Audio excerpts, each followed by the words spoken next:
know what she's saying. In a historic vote, WNBA players overwhelmingly approved a strike authorization. 93% of players participated in the vote, and of those 93% of players, 98% voted yes. Now hold up, before you work yourself up. Participation rate, 93%. There was a 98% yes vote. These figures indicate the most cohesive moment in WNBA history. But here's what's hidden within that announcement. 2% voted no, and the internet has determined who their holdout is. The theory does not emerge out of thin air. It is based on specific comments made by Caitlin Clark at the USA basketball training camp last week. When broken down, these comments reflect a fundamentally different worldview than the rest of the league. So we need to look at what she actually said, why players are connecting the dots, and whether the supposition is legitimate or just another attempt to weaponize her name. High level, and I think the most important thing for myself, thinking about these CBA negotiations, like, this is the biggest moment the WNBA has ever seen, and it's not something that can be messed up, and we're going to fight for everything that we deserve, but at the same time, like, we need to play basketball. That's what our fans crave, and that's what all of you crave as well, is you want the product on the floor.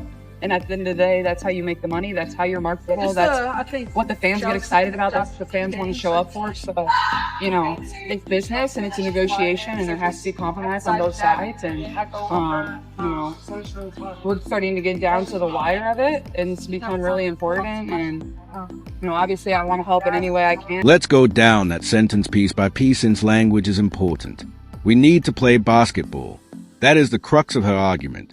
She is claiming that the goods on the floor is what drives sales, delights fans, and creates marketing opportunities. She's not wrong about that. However, there is some tension. The players group is not threatening a strike because they want to miss games. They are threatening to strike because they believe the current offer from ownership does not represent the league's rapid development. Revenue increased by 40%, while attendance topped previous records. Merchandise sales have tripled. However, ownership salary cap suggestions do not match those statistics. So, when Caitlin says we need to play basketball and talks about compromise, some players believe she is valuing the product over the leverage. And, in employment talks, leverage is crucial. Earlier today, on her X account, speaking about this, and she captioned this with Thursday, WNBA players approve a strike authorizing that saw 93% participation and a 98% vote yes. So, Context is important here. The executive committee was empowered to call a strike if necessary. These are the actual words. This is not an immediate work stoppage. This is a players' association informing ownership. We are serious. We are unified. And if you don't negotiate in good faith, we have a nuclear option available. The current CBA was due to expire on October 31st, but it was extended 30 days, then to November 30th, and then another 40 days until January 9th. That's where we are now. Both sides keep pushing deadlines because neither wants to be the one to end the 2025 season. But this is what changed. The players simply demonstrated ownership of their hand. 98% yes indicates that there is no divide to exploit. There is no clique of talents that will break ranks. There are no rookies who will buckle under pressure.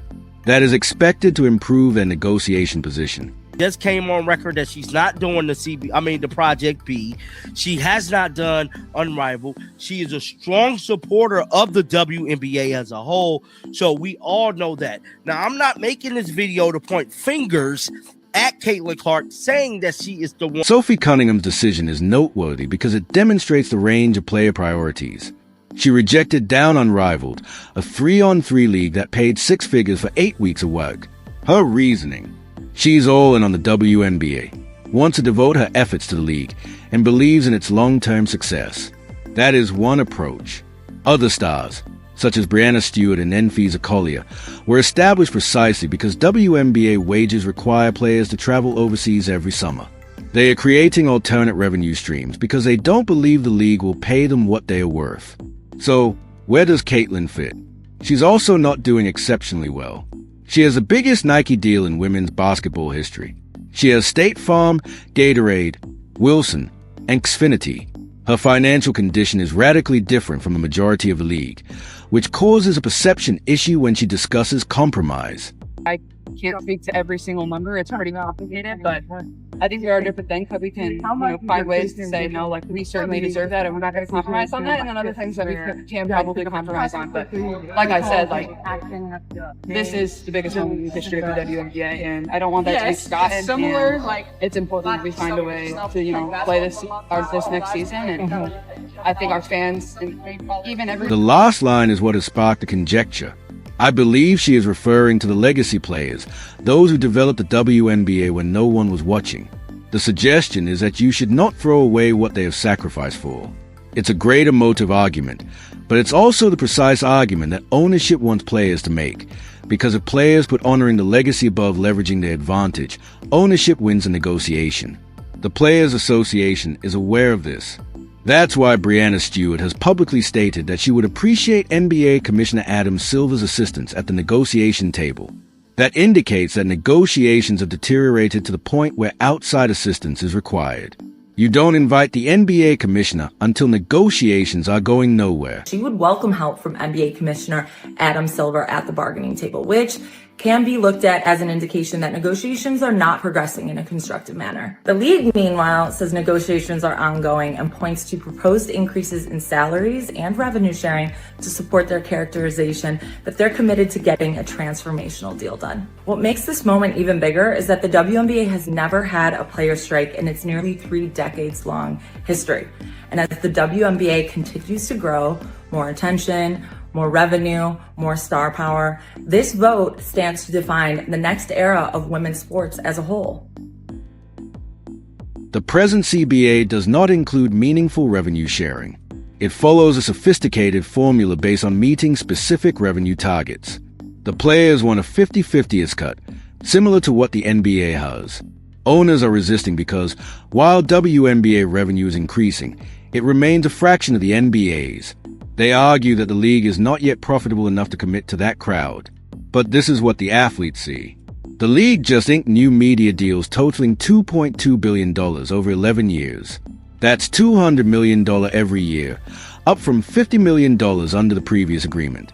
Expansion fees for the 3 additional teams will total at least $150 million. Corporate sponsorships are pouring in. The money is there. So when ownership says we're dedicated to a revolutionary contract but won't commit to revenue sharing, players here, we want to retain the financial system that benefits us. And that's why 98% voted yes on strike permission. They are tired of hearing about development, but not seeing it in their paychecks. Now, that was Caitlin Clark, man, speaking about this. Now, going back to the article, it says Caitlin Clark probably part of that 2%. Now, it says what the vote actually changes and what it doesn't. The strike authorization comes after more than a year of negotiations, which we already know.